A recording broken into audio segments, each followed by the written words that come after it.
I'm Amberly Snyder, ride fearless.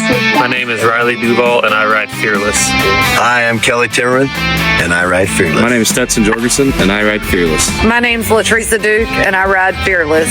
I'm Hayes Way, and I ride fearless. My name is Dusty Lynn Hall, and I ride fearless. My name's Cole Bates, and I fight fearless. I'm Floyd J. Smith. I ride fearless.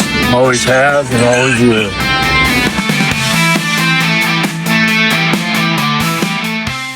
Welcome to the Ride Fearless Show. I am your show host, Sydney Blanchard, and on today's episode, we will meet two-time circuit finalist and protege to world champion Fallon Taylor, Miss Loralee Ward. Loralee has been lighting up the rodeo arena this year, locking in her Houston qualification, another circuit finals qualification, and most recently, the All-Star Rodeo Championship. This is a three-part series following Loralee to her Colorado Pro Rodeo Finals Aggregate Championship. So make sure to hit the subscribe button to ride fearless with us every week. I'm Sydney Blanchard, and I am here with Loralee Ward at the Colorado Pro Rodeo Association Finals. Loralee, tell us a little bit about what your goals are for this particular competition today. My goal for tonight, because of the horse I'm riding, is to go for go-around wins. I always have to have that mentality because I have to be that aggressive on this particular horse. So the goal with Ferrari is to go for broke always. And then hopefully if I can go for go-around wins the first two rounds, then I'll get on my average horse for the third round and make a very consistent run. But unfortunately, I can't just go make a good run because if I ride that way, I will run into all the barrels. So I got to go for broke all the time. So you're giving yourself some type of pep talk when you're on Ferrari before you run in a situation like this. What does that sound like? Yes, ma'am. She is the only horse that I can bring the energy I do, and it is it's a whole lot of aggression, and I kind of have to ride her like I am mad. And Fallon bred and raised this horse, and she's like, Loralee, you have to jockey this horse like you just hit all three barrels. And they said, you get a redo, make it right. So I try to bring that energy every single time I run this horse. And to bring myself to that occasion, I'm usually highly caffeinated and very aggressive. I'm very alert, and I tell myself to stay awake, because if you get like sleepy or if you get relaxed in the turn, it's over. Okay. So I have to be very focused all the time. And when you're on Ferrari, a horse that you have to be on all cylinders for, if you're at a regular jackpot and you're having to run another horse that might be kind of more maybe free running, yes. How do you switch from, going all out to kumbaya? It's difficult. I have gotten better at it because I do it a lot. And if I go to a jackpot, I like to fill a trailer. So I will take spurs off to make runs on certain horses. My futurity horse for this year, her name's Flo Mello. I don't allow myself to run her in spurs because she'll react too much. So even something like that to trip my brain into, okay, like this horse is very simple. You ride her to her spots. You can grab your saddle horn 2-3 strides away and it's probably going to be great. And then, or a very fractious horse, like I just try to be really comatose, honestly, and just eyes down, go around the barrels, no big deal, buddy. Ferrari, I have yet to jockey a horse that I've had to bring that much intensity and aggression for. So it's really easy because she is the only one. It's like when I get on her, it's just different. And it clicks. Yes. We all love watching you and Ferrari because you can tell that you guys are a team. Yes, and that you're one with each other. And I love watching those winning runs. And I'm excited to watch you run for tonight at the CTI Finals. Thank you. This is Flores E Fiesta. She's by HP Gaspa Fiesta out of Flo's Knickknack. So same mom as my yellow gelding. And she's owned by Fallon Taylor Dynasty Equine, and she'll futurity in the fall. And then, So are you training this horse? yes, ma'am. I picked her up from the 2-year-old guy. I literally picked her up and dropped her off when she was ready, and I started her on the pattern myself, and I'll campaign her futurity year. Very cool. Yes. Are you partnered with Dynasty Equine on some of these horses then? I primarily ride for Fallon Taylor Dynasty Equine and my dad, who is Lazy JWC Ranch. My dad owns this mare. This is Dark Honey. She's by Kelly Conrado's stud C4 Dark Knight out of a Smooth Guy mare. And Andre Coelho started her on the pattern for the first 30 days, and then I've had her since then. She is also a 4-year-old who will futurity as a 5-year-old, but I've primarily hauled and exhibitioned and finished her on the pattern. So we're at CPRA finals. What do you have these colts here for? Well, these colts are a little bit feral, and I really wanted to see how they would do overnight, and I wanted to make my own mock futurity. So yesterday we got open arena time, so I literally warmed them up outside, and I took them inside the arena, and I made their first time through the pattern fast. That's typically how I exhibition at this point in the year. My first exhibition, I want to be able to send it, and they remotely try to make a run, and they both did great yesterday. And then if I can sneak back in the arena either today or tomorrow, I'll go fast again, so it's still set up like a futurity, and then I want to see what they do when I put 2 runs together, if they rate more, if they fall apart, if they get fractious, because that's how most futurities are set up. That way I know, do I need to school my horses in between runs at futurities, or do they do better if I just let them hang out in their stalls? Okay, this is a 2026 futurity horse, Flores E Fiesta. She's by HP Dash Fiesta out of Flo's Knickknack. I've ridden a few of her half siblings, and as you can see, this horse loves to turn. My goal with hauling my futurity horses to Montrose was to see how they would react to 2 quote-unquote runs back to back. I purposely did not slow work them in between runs, and I wanted to see what holes came up in training. So as you can see in the second video, she bobbled on the backside of first and got a little unsure across the pen, but what I liked is that she tried to find her spots, and she never felt like she was trying to step in or cheat anywhere. So what this shows me is that maybe in between rounds at a futurity, I would just go back through slow and affirm with this horse where her feet go and not make a very big deal out of anything because she is so reactive. This is my other 2026 futurity horse, Dark Honey. She is by C4 A Dark Knight out of a Smooth Guy mare. I did not get Honey's video from the first day, but she felt amazing both days. This horse is very, very honest, and she literally just runs to her spots and turns. She's really uncomplicated to ride, so this is just a good reminder to not overcomplicate things for this horse or make it more difficult for her than she needs to be. As you can see, stopping there, she spooked a little bit. And both times after I was done going through fast, I just trotted her back through and petted on her. When a very close friend has ridden the granddam, the grandsire, the mom, and nearly or all of the offspring, you kind of have a playbook of how to train and jockey these horses.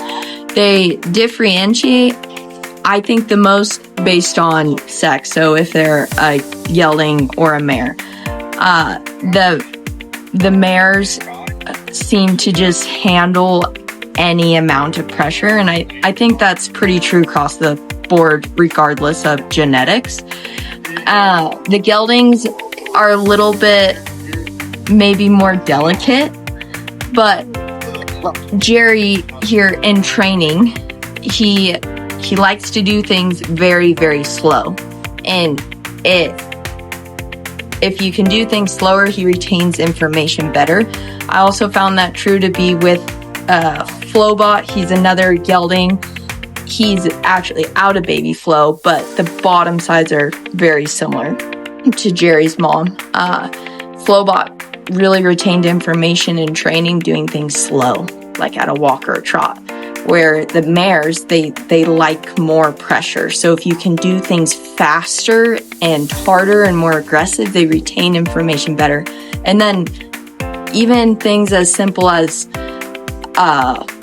bits, most of them seem to work well in an O-ring, and then when they get too strong, you usually have to find something else for them. So if I can't find an answer to the question, I usually just ask Fallon, because she's 3-4 generations deep into this. Do you think in the future, after you've accomplished your goals on the set of horses that you have now, that you'll branch out into other breedings? For sure. I think you have to change with the times, and you cannot stay stagnant because you'll get outrun. I think Ferrari, while it's very cool that she is cow running bred cross, she is kind of an exception to the rule. I think you have to have a fast racehorse now. So because of that, that is what I am eyeing. I want a fast racehorse because at the end of the day, the fastest person wins. And Flo, her specialty is accuracy, but I cannot make her run faster. So I have bred Ferrari, and what I'm breeding her to is big, strong racehorses who more or less want to run off, because I know that they will turn with Ferrari on the bottom side. But I'm gonna branch out for sure and talk as statistically. You can look at your best crosses, and that's probably what you should go to, and then just collaborate with other trainers. Andre Coelho is very insightful, and he's made me a winner's version fan, so that's why I chose like a winner's version contract for my mare. And what are some of your, other than winner's version, what are some of your favorite race-bred stallions that you're eyeing for next year? Well, I'm going to say Big Lou because I recently inquired a Big Lou 2-year-old, so I'm a fan of Big Lou. So what I'm going to look for, just because I'm crossing it with my mare on paper, is racehorse that's an incentive. So Big Lou winner's version would be top of the list. But as far as barrel horse sires, I still think it'd be really cool to ride a Dash to Fame. I haven't ridden a own son or daughter of Dash to Fame that I can think of. So I would still really like to have one of those, or a own son or daughter, Frenchman's Guy, PC Frenchman's Heyday. Epic Leader, that's just going through your top 5 sires for barrel horses. So I would love to get into that higher level. I'm riding the best genetics that I can, but it would be cool to branch out. I've always said my favorite breed to have is a Dash to Fame, but I would never want to have more than one at a time. I've heard this as well. I've heard they can be a handful and all it's Ferrari. She is by Metallic Cat out of Flo's Heiress. I believe Metallic Cat's progeny earnings are at $75 million. He's the second all-time leading cutting horse producer. And then obviously Flo's Heiress in the barrel horse community is a legend. To give everybody kisses. Her mom has won $1 million, and she's a 100% money earning producer. And Baby Flo is so special. So there's pretty limited offspring of Baby Flo, and Ferrari is one of them. I don't have a problem saying that I have a favorite horse, and it is Ferrari, and she knows it. My life revolves around her, and I love mostly everything about this horse. I think her best quality is how tough she is. This horse loves to run barrels, and she loves to do it 5 days a week. The more the better. I don't think there's an amount of pressure that this horse could not handle. Like her body will physically give away before she mentally could ever not handle something. So that's a pretty special quality in a horse. So I do pick an ultimate year-end goal each year, and I haven't quite nailed that down for the new year, the 2025-2026 rodeo season. But getting into these limited entry rodeos, I know that with growth, with reaching a new level, there's growing pains. So I need to learn from the experience and treat them as experiences, because it's probably inevitable that I'm going to do poorly at some of them, which is okay, because then the next time I'm there, which I plan on being there next time, I know what to expect, what to train for. And my first year of pro rodeo went terribly. I got nothing done. But then my second year, which was last year, I accomplished my goal of qualifying for the Mountain State Circuit Finals, purely because, yes, my horse and I were better competitors, but I also knew what to expect and what to train for. So this past year, I set a goal, I wrote it down, win the WPRA Tour. I accomplished that goal so that I could get into these limited entry rodeos. And I know that now I've reached a new barrier, probably going to fall on my face, but then I'll be back again to be better and to actually win. So that's when I would have the expectation more of a performance related goal.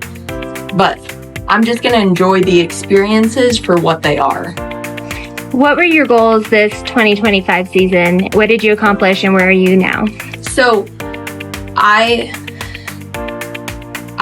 very much agree with the cliche of shoot for the moon and you'll land in the stars, or however that goes. So I wanted to win $75,000. I failed terribly at that goal.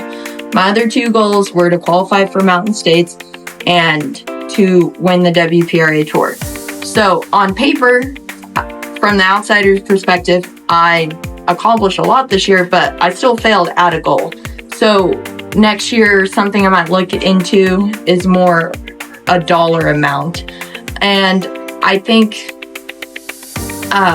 chasing a dollar amount rather than a standings helps keep the race more individualized, and you're more focused on yourself rather than what others are doing around you. You are looking into going into law school in the future to be an attorney, potentially even work for the WPRA or PRCA, and really ultimately help the barrel racing community as a whole with your other talents, right? With your brain as well. How do you shut your brain off in order to let that muscle memory take over as, what we know as the dumb jock, right? Yeah. That's difficult. Instead of trying to shut my brain off, I just try to give my brain more simple tasks. Because, not to be very philosophical, hippy-dippy, you cannot not think about something. So instead of just trying to make my brain shut off, that's not going to work. I just give myself very simple tasks to execute, and then it's usually horse specific. So a very generic one is eyes down, go around the barrels. And then I've done this enough. I've made enough runs that if I can just tell myself those simple prompts, that my muscle memory will take over. And then I just try to always be aware that I don't give myself a task that includes a don't or a not, because our brains don't hear. It's a bit of hypocritical there. Our brains don't hear don't or not. They just hear. So if I say don't hit a barrel, my brain hears hit a barrel. So instead of saying don't hit a barrel, I'll tell myself go around the barrel. And it's very simple, but I'm a good enough jockey that if I tell myself to go around the barrel, I'll go around the barrel. So sometimes making it simple tasks to execute is the best way to engage my brain instead of trying to turn it off. Do you get nervous ever before you run? Ooh, I'm not really nerves anymore. It's just purely excitement. And I do better under pressure with more nerves. So if I don't feel those nerves or those excitements, I am a little bit crazy and I'll just create hypothetical situations in my head to create more pressure for myself. Like if I don't feel a pressure at a jackpot, I'll be like, try to break the arena record. Or I've went as far as to try to make myself hyperventilate so that I get more nervous, more anxious, if that's what that horse needs. It sounds very crazy, but I think about this stuff all the time. So what were the steps of getting to that point where you were more excited than nervous? What do you think got you to that point? Repetition, purely repetition, because before it was nerves, it was a lot of fear of failure. And I know I will find more ways to embarrass myself, but I have embarrassed myself a lot and I've failed a ton and I've hit all the barrels. I've made enough mistakes now to know that they're inevitable. And if I can just approach the situation with excitement instead of nerves, I will perform better inevitably. So if I feel the nerves creep in, I just tell myself, this is a really good thing. This is excitement. This means that you have something you want to do well at. Because at a Thursday night jackpot, I'm probably not going to feel nervous. So I either try to create those nerves, create those excitements so I rise to the occasion, but I foresee myself getting very nervous at Houston. So I know the only way to probably snap myself out of that situation is either excitement or gratitude.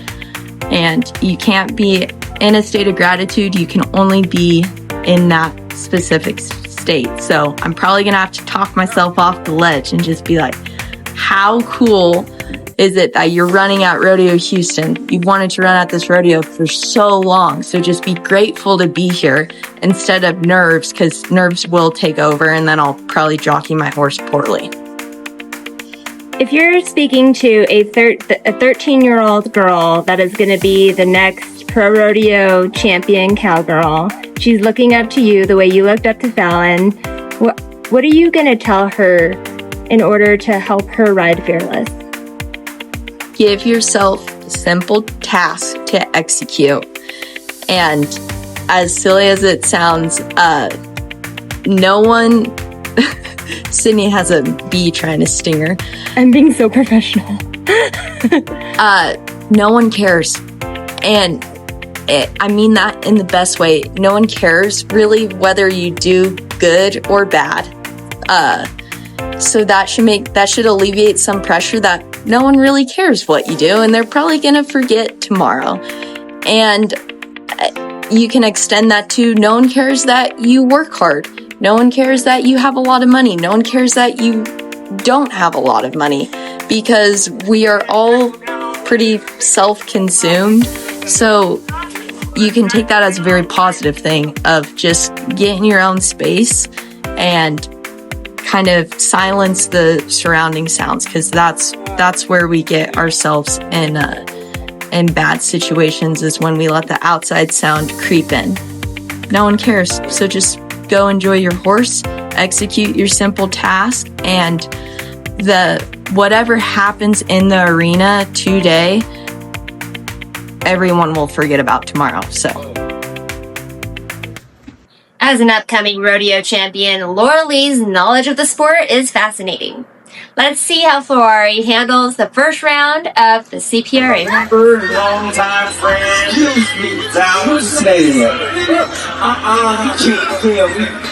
she lost her horse in high school. Fallon Taylor had this horse sitting at the ranch.